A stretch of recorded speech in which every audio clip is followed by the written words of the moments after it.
¿Cómo le va, querida iglesia Puertas Abiertas y a toda la comunidad de Puertas Abiertas? Un jueves más, aquí en nuestro encuentro de estudio bíblico y oración.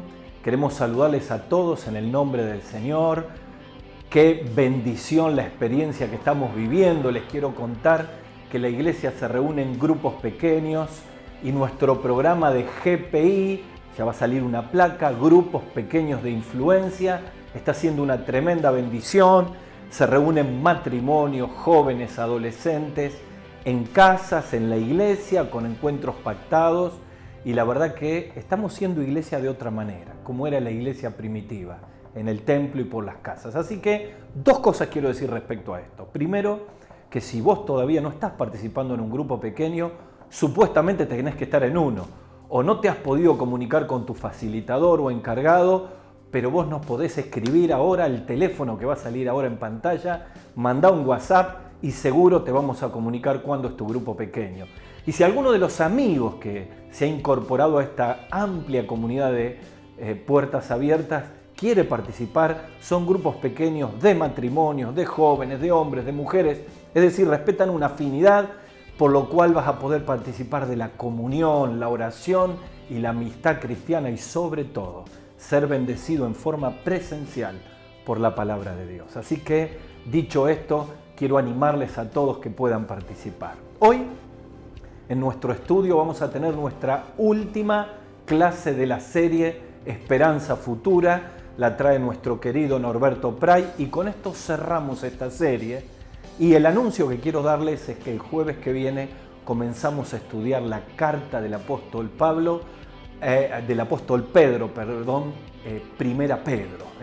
Allí va a empezar nuestro querido pastor Edgardo Jaime con el capítulo 1 y vamos a estudiar todos los capítulos y las grandes verdades que Dios trae de ánimo para esta coyuntura de la cuarentena.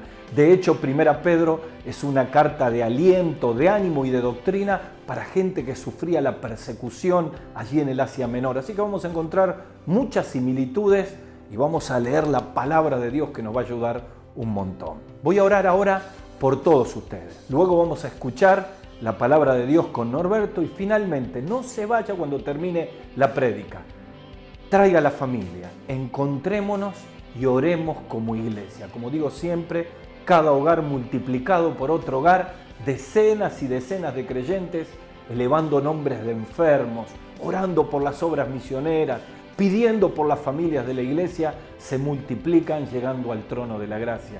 Así que vamos a participar al final de un tiempo de oración. Muy bien, voy a orar y nos preparamos para escuchar la palabra de Dios. Señor, gracias por poder estar juntos a través de este medio digital. Gracias, Señor, por esta posibilidad que nos das para poder participar. Quiero pedirte una bendición para todo el equipo de multimedia, todos los que editan, trabajan, filman, por cada palabra que estamos escuchando, para que tú bendigas a todo este querido equipo. Pero oramos también, Señor, por toda la gente que se conecta en forma directa y que lo vuelve a ver después. En cada obra misionera, en cada comunidad, todos los amigos que nos están visitando, bendice cada familia y cada hogar. Y Señor, ahora danos un corazón dispuesto a escucharte.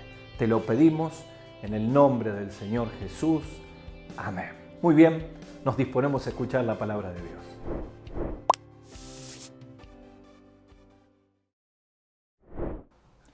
Muy buenas noches, queridos hermanos.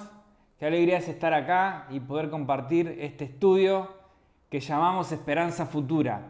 En esta oportunidad vamos a dar cierre a este estudio mencionando algunos acontecimientos futuros que van a suceder, que van a ocurrir, repasando. Recuerde tener en su mano una lapicera, un anotador y la Biblia. Y vamos a comenzar. ¿Se acuerdan que habíamos estudiado acerca de tres grandes pueblos? Israel, las naciones gentiles y la iglesia. Habíamos estudiado acerca del arrebatamiento de la iglesia y en la tierra tribulación y gran tribulación. Hoy vamos a considerar los eventos futuros que van a ocurrir luego que la iglesia sea arrebatada. Y vamos al primero de ellos. Ustedes van a ver en la pantalla una imagen que dice arriba de las flechas rojas que indican el arrebatamiento, inmediatamente después del arrebatamiento, un acontecimiento glorioso en los cielos, que la Biblia lo describe y lo denomina como el tribunal de Cristo. Vamos a ver algunos versículos. Miren, el Nuevo Testamento habla muchísimo de arreglar las cuentas con el Señor porque estaremos cara a cara con Él. Sin embargo, a Pablo le fue revelado el nombre de este acontecimiento, que es el juicio para los creyentes. Saben que, si ustedes ven la pantalla, vamos a aprender que hay 4 juicios a lo largo de la historia. El primero está en la cruz del Calvario, donde Cristo juzgó el pecado. El segundo juicio es el que vamos a estudiar ahora, que se llama el Tribunal de Cristo. Ustedes los van a ver arriba de las flechas rojas cuando los creyentes demos cuenta delante de Dios. Es necesario, hermano. Vamos a tener que pasar por ahí. El Señor dice que es importante. Vamos a rendir cuentas, vamos a ser juzgados y ya vamos a estudiar el tema. Otro juicio es para Israel y las naciones. Ustedes lo ven debajo de la flecha amarilla, en letras de color verde. Cuando la tribulación finalice, el Señor Jesucristo va a descender. ¿Para qué va a descender? Ya vamos a estudiar. Va a descender para pelear, va a descender para juzgar y va a descender para reinar 1000 años. Luego que los 1000 años se cumplan, ustedes ven allí un gran trono blanco. Finaliza el milenio con un gran trono blanco, y es allí donde todos los inconversos de todos los tiempos, grandes y pequeños, resucitan delante del Señor para ser juzgados y luego condenados según sus obras. Pero vamos a empezar por el tribunal de Cristo. Vamos a leer la Biblia en Romanos capítulo 14, versículo 10. Dice la Escritura: pero tú, ¿por qué juzgas a tu hermano? O tú, ¿por qué menosprecias a tu hermano? Porque todos compareceremos ante el tribunal de Cristo. Fíjese el verso 12. De manera que cada uno de nosotros dará cuenta a Dios de sí. Qué interesante es este momento maravilloso, glorioso. ¿Cuándo estaremos en presencia de Dios, cara a cara con aquel que nos salvó, con aquel que tiene un propósito para nosotros? ¿Qué va a pasar? Vamos a dar cuenta. Interesante. Este pasaje no nos habla de premios. Sí va a haber premios, ya vamos a estudiarlo. No nos habla de otra cosa que de cómo nos tratamos entre los hermanos. Y qué importante es cómo nos tratamos entre los hermanos. ¿Por qué juzgamos al hermano? ¿Por qué menospreciar? Todos estaremos cara a cara ante el tribunal de Cristo. Y lo importante que dice que cada uno dará cuenta de sí mismo. Ustedes saben, vamos a ver otro pasaje. Segunda de Corintios, capítulo 5, versículo 10. Dice el apóstol Pablo: porque es necesario que todos nosotros comparezcamos ante el tribunal de Cristo, para que cada uno, otra vez la idea de cada uno reciba según lo que haya hecho mientras estaba en el cuerpo, sea bueno o sea malo. Esto del tribunal de Cristo nos enseña primero que es importante. Las 4 I. Es importante, dice el Señor Jesús, que es necesario pasar por ahí. Es necesario. También es ineludible, dice la Escritura, que todos compareceremos ante el tribunal. Es algo que nos va a tocar a todos, ninguno puede eludir, o sea que es importante, es necesario, es ineludible, todos compareceremos ante el tribunal de Cristo, pero también es individual. Romanos, 2 de Corintios 5 dice cada uno, es decir que este examen, este encuentro con el Señor, este juicio de Dios será personal. Yo no voy a estar junto con la iglesia de puertas abiertas. Yo no voy a estar junto con mi pastor, tampoco voy a estar junto con mi esposa. Los que son solos no van a estar con sus padres. Es individual, vos y yo, cara a cara delante de aquel que nos dio la vida y la salvación y la eternidad. Es interesante, fíjese otro pasaje de la palabra de Dios. Primera de Corintios capítulo 3. No solamente es importante, no solamente es ineludible, no solamente es individual, también hay incentivo. Primera de Corintios capítulo 3, a partir del versículo número 12. Dice, y si sobre el fundamento alguno edificare oro, plata, piedra preciosa, madera, heno, hojarasca, la obra de cada uno, otra vez, cada uno, se hará manifiesta, porque el día la declarará, pues por el fuego será revelada, y la obra de cada uno, cual sea, el fuego la probará. Si permaneciere la obra de alguno que sobreedificó, recibirá recompensa, y si la obra de alguno se quemare, sufrirá pérdida. Si bien él mismo será salvo, aunque así como por fuego. ¿Qué nos está enseñando Primera de Corintios? Que en ese tribunal de Cristo va a quedar puesto en manifiesto. Sí, miren, la palabra comparecer significa puesto en manifiesto. Significa correr el velo, desnudar, mostrar lo que hay adentro. Y en el tribunal de Cristo van a quedar evidenciadas las motivaciones de cada creyente, el carácter de cada creyente. Por eso es necesario. Saben que en el tribunal de Cristo el Señor no nos va a juzgar los pecados pasados porque los condenó en la cruz.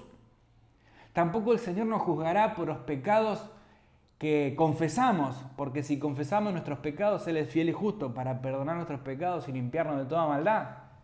Pero sí, en ese tribunal de Cristo, si hay algo oculto, si hay pecado ahí escondido en el corazón del creyente, si hay tiempo perdido, si hay carnalidad, ¿dónde quedará revelado? En el tribunal de Cristo, porque al Señor no les podemos esconder nada. Todas las cosas están desnudas y abiertas delante de aquel al que tenemos que dar cuenta.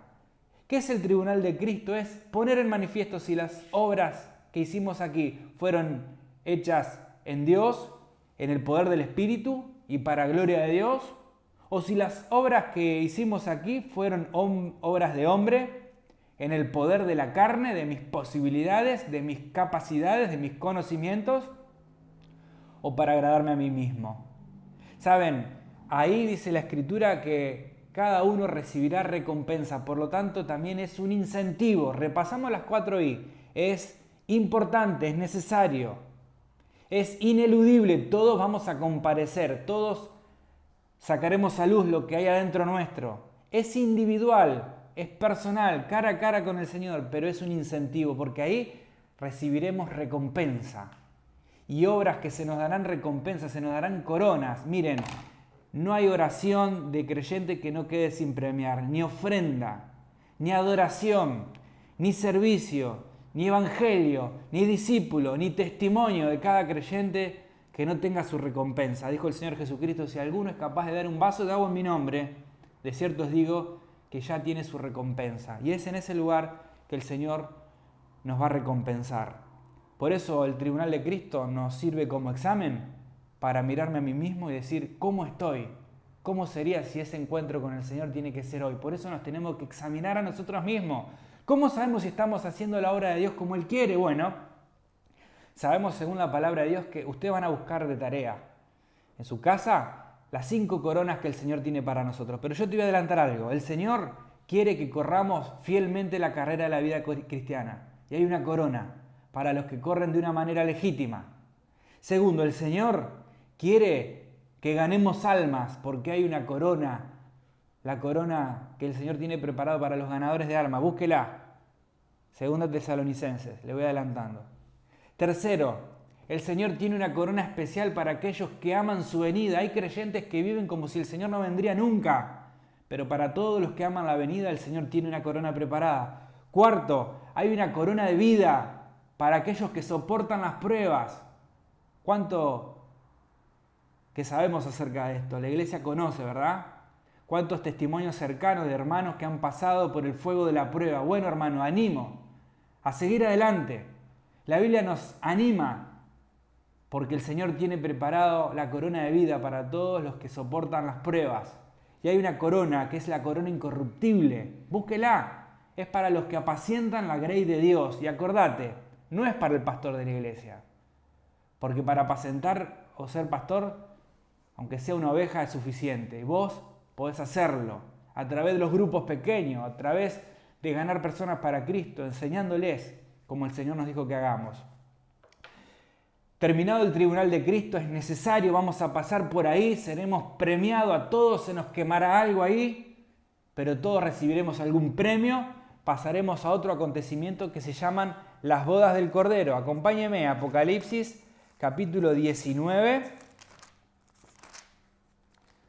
Apocalipsis capítulo 19, versículo 7. Dice, gocémonos y alegrémonos y démosle gloria porque han llegado las bodas del Cordero y a su esposa, que es la iglesia, se ha preparado y a ella se le ha concedido que se vista de lino fino, limpio y resplandeciente, porque el lino fino es las acciones justas de los santos. Inmediatamente de pasar por el tribunal de Cristo, cada creyente será juzgado, pasaremos a un acontecimiento glorioso, maravilloso, inexplicable, que la Biblia lo denomina como las bodas del Cordero. Miren, el Señor Jesús toma la idea de las antiguas bodas orientales para que nosotros podamos comprender de qué se tratan las bodas del Cordero.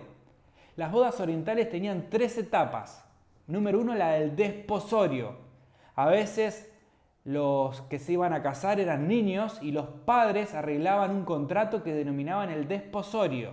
Todavía no estaban juntos, no convivían, no habían formalizado el matrimonio, pero había un contrato que se llamaba desposorio. ¿Se acuerdan? María y José no estaban casados, pero estaban en esa condición, desposorio.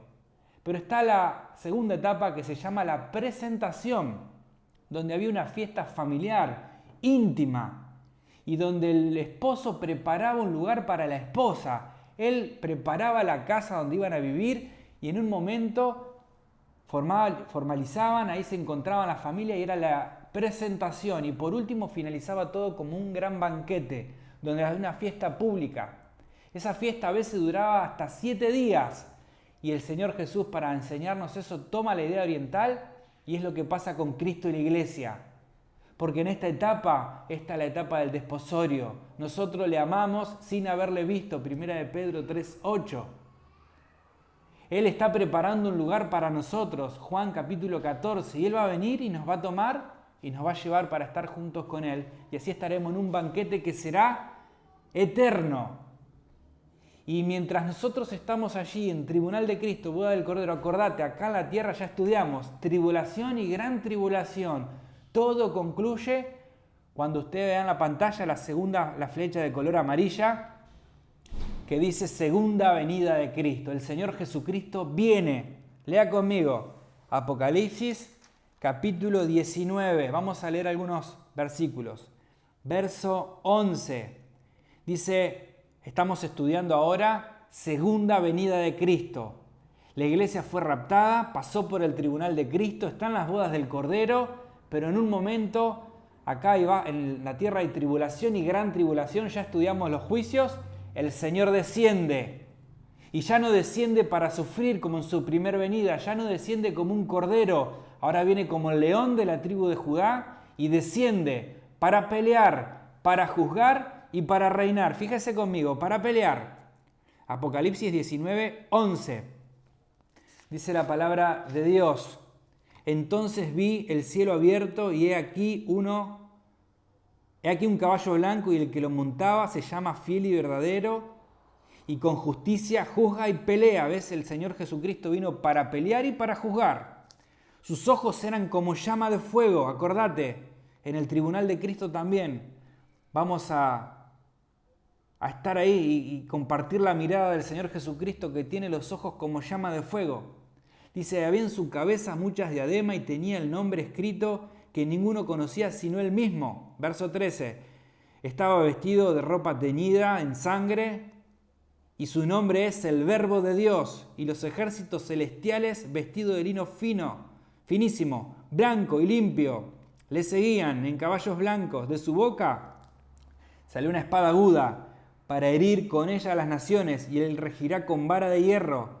Y él pisa el lagar del vino del furor de la ira de Dios Todopoderoso. Verso 16. Y en sus vestiduras y en sus muslos tienen escrito este nombre: Rey de Reyes y Señor de Señores. Verso 19. Y vi a la bestia y a los reyes de la tierra. ¿Te acordás que se juntaron para pelear en Armagedón?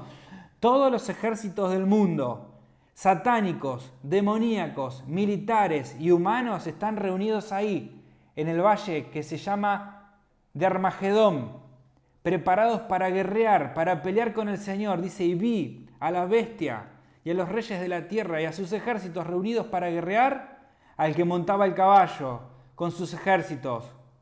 Verso 20, y la bestia fue apresada y con ella el falso profeta que había hecho delante de ellas señales con las cuales había engañado a los que recibieron la marca de la bestia y habían adorado su imagen. Estos dos fueron lanzados dentro de un lago que arde con azufre. Fíjate el verso 21. Y los que fueron muertos con la espada, y los otros, los demás, verso 21, y los demás fueron muertos con la espada que salía de la boca del que montaba el caballo, y todas las aves se saciaron de las carnes de ellos. El Señor desciende. Ya no viene para sufrir, ahora viene para llevar el principado sobre su hombro. Él viene para vencer, para pelear, y con justicia juzga y pelea. Y con la espada que sale de su boca, Él destruye a sus enemigos. Y el Señor Jesucristo libera a Israel y al remanente fiel. Y qué maravilloso es lo que ocurre en la segunda venida de Cristo. En primer lugar, el Señor pelea y vence. ¿Te acordás? Apocalipsis capítulo 13. Versículo 13 al 16, la bestia, el falso profeta y Satanás salen a engañar a los reyes de la tierra, a todos los presidentes. Los reúnen, se seca el río que da al oriente, un ejército de 200 millones pasa por ahí, todos se juntan en Jerusalén, están todos preparados, pero el Señor desciende del cielo, todos persiguiendo a los judíos, y un solo judío desciende del cielo. Y con la espada que sale de su boca destruye a todos sus enemigos. Segunda venida de Cristo. Él viene para pelear, pero también Él viene para juzgar. Saben que hay numerosas profecías del Antiguo Testamento que hablan acerca del juicio de Jesús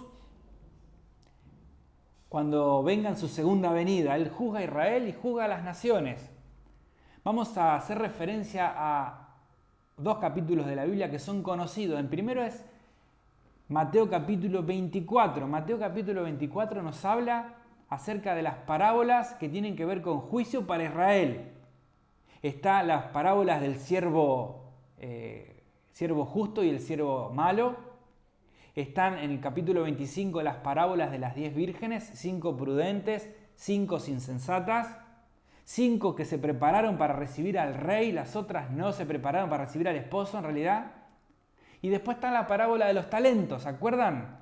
Un hombre se fue lejos y entregó a un siervo 5 talentos, a otro entregó 2 talentos y a otro le dio uno solo, ¿se acuerdan? Esas 3 parábolas nosotros las tomamos para sacar enseñanzas para la vida, pero el sentido original con que fue escrito, ese juicio para Israel. Israel tiene que estar atento. Tiene que velar y tiene que esperar al Señor. Los que esperen al Señor serán los prudentes, los que entren en el gozo del Señor y los que pasen al reino milenial. Los que no esperaron al Señor, los insensatos, el siervo malo, el siervo inútil, son los que se quedarán afuera del reino del Señor Jesús. Pero después en el capítulo 25 hasta el finalizar vamos a encontrar en Mateo lo que denominamos el juicio a las naciones. Dice que el Señor Jesucristo cuando venga en su venida separará como quien separa las ovejas de los cabritos. Las ovejas son llamadas los benditos de mi Padre, a la derecha. Y el Señor va a decir, tuve hambre, me diste de comer, tuve sed, me diste de beber, fui forastero y me recogiste, tuve preso y me visitaste. Y le van a preguntar, Señor, ¿cuándo tuviste preso y te visitamos, tuviste hambre y te dimos de comer y así? Y el Señor le va a decir, por cuanto a uno de mis hermanos más pequeños lo hiciste, a mí lo hiciste. Y separa a la izquierda a los cabritos. Y ellos van a la condenación eterna, porque tuve hambre y no me diste de comer, tuve sed y no me diste de beber, fui forastero y no me recogiste, estuve preso y no me visitaste. Y muchos le preguntarán en aquel día, Señor, ¿cuándo ocurrieron estas cosas? Y el Señor Jesucristo le va a contestar, por cuanto a uno de mis hermanos más pequeños no lo hiciste, a mí tampoco lo hiciste. La cuestión es, ¿quiénes son los hermanos más pequeños? ¿Te acordás en la tribulación? que había 144.000 judíos que salen por el mundo a predicar el Evangelio? ¿Te acordás que había 2 testigos que se quedaron ahí en Jerusalén a hacer señales y milagros, que fueron matados por la bestia, el anticristo, y el Señor al tercer día los resucitó y los llevó a los cielos? Bueno, ellos son los hermanos más pequeños. Y todos los que se convirtieron con el mensaje de estos. Imagínate 144.000 que ganan a uno y otro gana a otro, y el mundo entero conoce el Evangelio y muchos van a creer.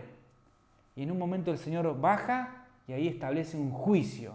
¿Y sabes qué va a pasar en la segunda venida de Cristo? El Señor pelea, el Señor juzga, pero también el Señor resucita. Vamos a ver Apocalipsis capítulo 20, versículo 4. Dice: y vi tronos, y se sentaron sobre ellos los que recibieron facultad de juzgar, y vi las almas de los decapitados por causa del testimonio de Jesús y por la palabra de Dios, los que no habían adorado a la bestia ni a su imagen, y que no recibieron la marca en su frente ni en sus manos, y vivieron y reinaron con Cristo 1000 años. El Señor viene para pelear, el Señor viene para juzgar, el Señor viene a resucitar. ¿A quiénes? A los santos de la tribulación, a los que confiaron en el mensaje de los 144.000, a los que creyeron a los 2 testigos, a los que dieron testimonio y dieron la vida por causa de Cristo, el testimonio del Evangelio. El Señor dice que en su segunda venida Él los resucitará para que pasen al reino milenial. Pero no solamente en la segunda venida de Cristo resucitarán, presta atención, los santos de la tribulación que mueran y dan la vida por el testimonio de Cristo. Dicen las Escrituras que también resucitarán los santos del Antiguo Testamento. Vamos a ver algunos versículos. Sabe que la Biblia da muchos versículos acerca de esto. Vamos a ver solamente algunos. Daniel capítulo 12. Ya vimos que resucitan los santos de la tribulación, los mártires que dieron la vida en la tribulación, los que no queden vivos para el juicio de la segunda venida de las ovejas de los cabritos, pero hayan dado la vida, resucitarán para entrar al reino milenial. Vamos a ver ahora Daniel, capítulo 12, versículo 1. En aquel tiempo se levantará Miguel, el gran príncipe que está de parte de los hijos de tu pueblo, y será tiempo de angustia, cual nunca fue desde que hubo gente hasta entonces. Pero en aquel tiempo será librado tu pueblo, todos los que se hallen escritos en el libro. Y presta atención. Y muchos de los que duermen en el polvo de la tierra serán despertados, unos para vida eterna y otros para vergüenza y confusión perpetua. Hay resurrección. Daniel capítulo 12, verso 2 nos indica que en ese momento resucitarán los santos del Antiguo Testamento. Otro versículo. Jeremías capítulo 30.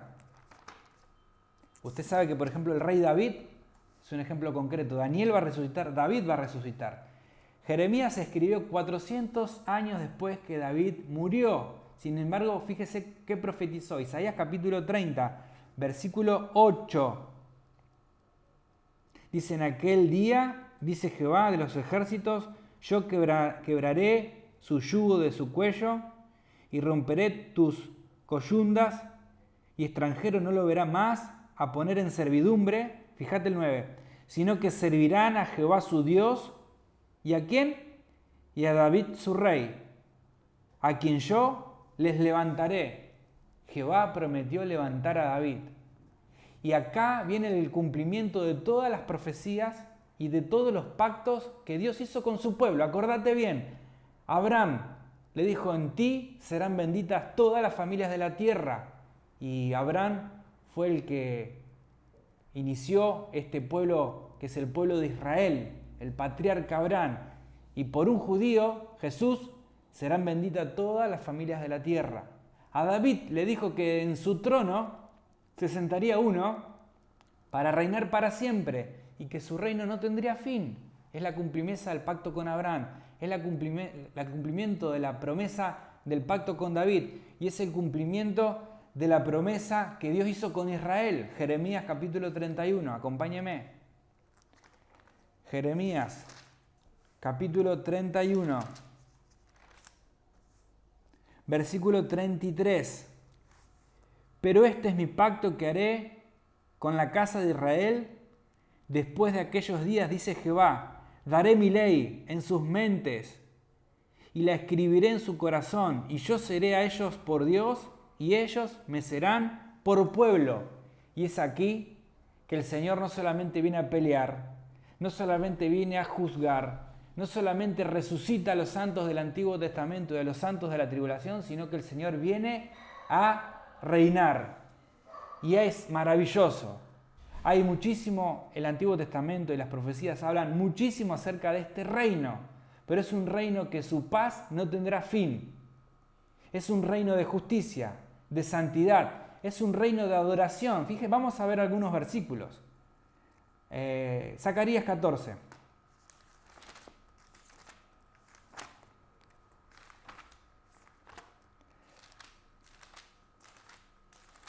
Zacarías 14, versículo número 9.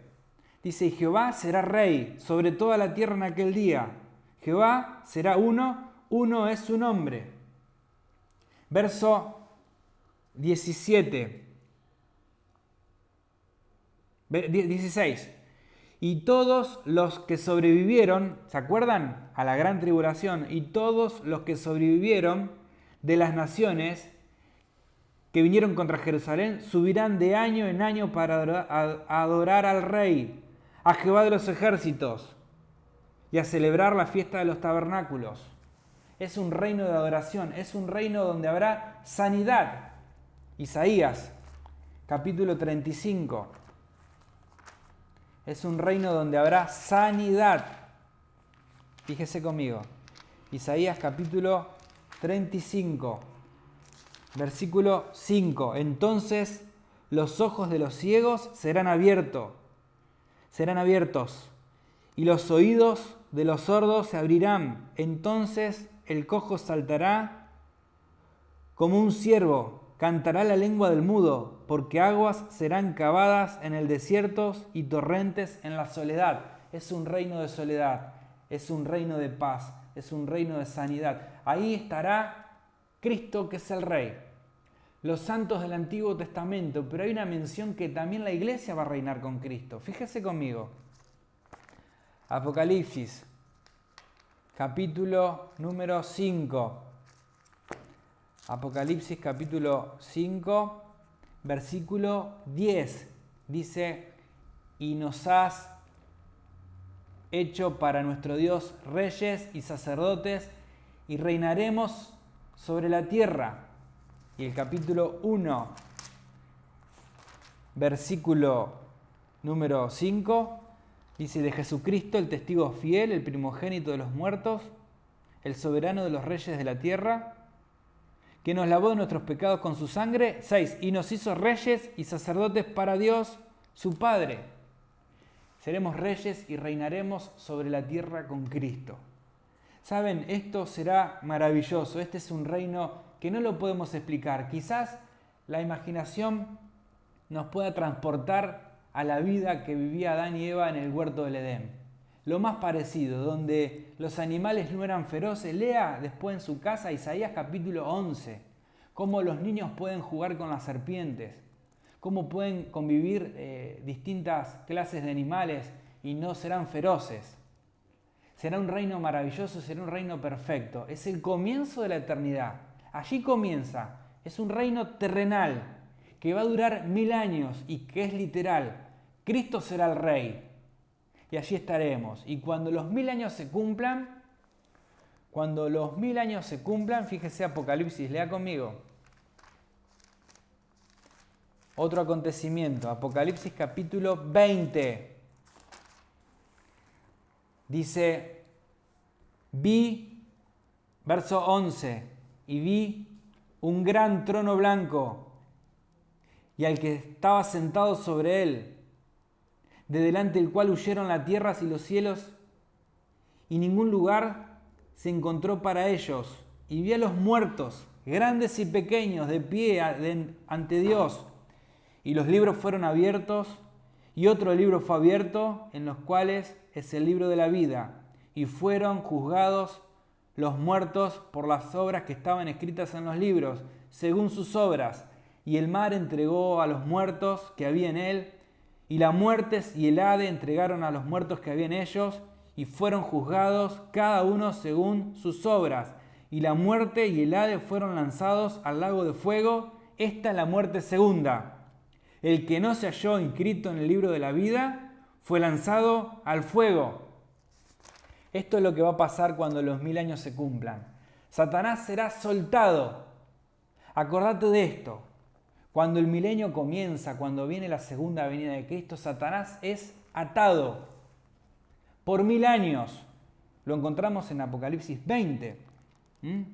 20, verso 1. Vi a un ángel que descendía del cielo, el que llevaba del abismo unas llaves, con una gran cadena en la mano, y prendió al dragón, la serpiente antigua, que es el diablo y Satanás, y lo ató por 1000 años. En el reino milenial te quiero decir algo. No habrá influencia satánica. Acordate que en la mitad de la tribulación Satanás fue arrojado de las esferas celestiales. Esferas que hoy tiene el dominio Satanás y sus demonios. ¿Te acordás de Efesios 6? No tenemos lucha con carne ni sangre, sino con principados, potestades, con gobernadores de las tinieblas que están en las regiones celestes. Pero cuando Satanás no esté más, la iglesia ocupará el lugar de Satanás y reinaremos con Cristo. Por lo tanto, en el milenio, escucha bien, esto es importante, en el milenio no habrá mundanalidad. Tampoco Satanás va a tentar a la gente. ¿Quién va a pasar al milenio? Bueno, van a pasar los que sobrevivan a la tribulación y a la gran tribulación, junto con los 144.000, todos ellos judíos, gentiles. Los que no recibieron el sello del anticristo en su mano, en su frente, pasarán por allí. Ellos pasarán con un cuerpo como el nuestro, un cuerpo mortal. En el milenio no va a haber muerte. Ellos tendrán hijos, engendrarán generaciones y generaciones. Y si bien no tendrán la influencia del diablo ni la del mundo, van a tener naturaleza pecaminosa. Y va a haber generación tras generación, y muchos de ellos guardarán en el oculto rebeldía en el corazón. Fíjate qué va a pasar. Apocalipsis capítulo 20, verso 7. Cuando los 1000 años se cumplan, Satanás será suelto de su prisión y saldrá a engañar a las naciones que están en los 4 ángulos de la tierra. Fíjate el verso 9. Y subieron sobre la anchura de la tierra y rodearon el campamento de los santos y la ciudad amada, y de Dios descendió fuego del cielo y los consumió. Ese es el final. Fuego del cielo que los consume. ¿Sabes? El milenio termina. Satanás es soltado por un poco de tiempo. Engaña a muchos que durante 1000 años tenían rebeldía oculta en el corazón. Los engaña, pero Dios hace descender fuego del cielo y los consume. Luego, el gran trono blanco, donde resucitan todos los inconversos de todas las épocas del Antiguo Testamento, los inconversos de la iglesia, los inconversos de la tribulación, todos, y los rebeldes del milenio, todos resucitan allí para ser condenados. Y había grandes y pequeños.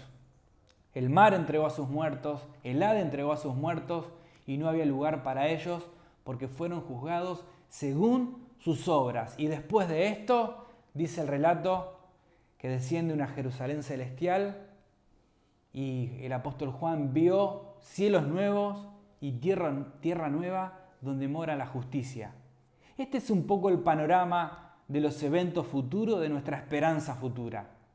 Ahora, hermano, todo esto tiene sentido para nosotros, tiene un significado si nosotros podemos abrir los ojos espirituales y ver de qué me sirve todas estas verdades que aprendimos a través de estos jueves. Bueno, todo esto que va a venir nos tiene que modificar el presente. Miren, cada vez que en la palabra de Dios hay un hecho futuro, hay algo en el presente que nos tiene que modificar. Estudiamos Tribunal de Cristo. El Tribunal de Cristo tiene que ser algo que aquí me haga cambiar. ¿Sabes que el Tribunal de Cristo es lo que nos espera a nosotros los creyentes? Todos los acontecimientos te tienen que significar algo. Mira, saber que en un momento, en un trono blanco, se levantarán todos los muertos de todos los tiempos, te tiene que servir para preguntarte si hay algún ser querido que si se muere se va sin Cristo de este mundo. Resucitará, pero para condenación eterna. Por eso es importante que podamos comunicar el Evangelio, que la iglesia se ponga de pie, que pueda alcanzar con sus manos a los que están perdidos. Pero quiero finalizar el reino milenial, cuántas maravillosas promesas, el cumplimiento de los pactos. El Señor cumple sus promesas. Quiero finalizar trayendo a reflexión el tribunal de Cristo. Porque cuando el Señor venga, no sabemos cuándo, acordate, dijo el Señor Jesucristo que sobre la tribulación hay un montón de acontecimientos que marcan la segunda venida. Pero sobre el arrebatamiento de la iglesia no hay un antecedente que lo señale. No sabemos cuándo, puede ser en cualquier momento. El Señor te viene a buscar y te lleva. Y acordate, cuando te lleva, vamos al juicio del creyente, el tribunal de Cristo, donde nos encontraremos cara a cara con aquel que nos dio la vida. Y acordate, cuando el Señor te premie y me premie, no va a haber orgullo en el corazón. Porque cuando Él te ponga la corona, va a ser inevitable mirar sus manos y mirar sus heridas. Y yo quiero que vos y yo en esta noche podamos terminar este estudio pensando en ese Cordero que vino. Qué maravilloso pienso el mensaje, ¿no? Porque será predicado el Evangelio del Reino en la tribulación. ¿Cuál va a ser ese Evangelio? El que vino como oveja, ahora viene como león. El Señor viene, el Rey está cerca.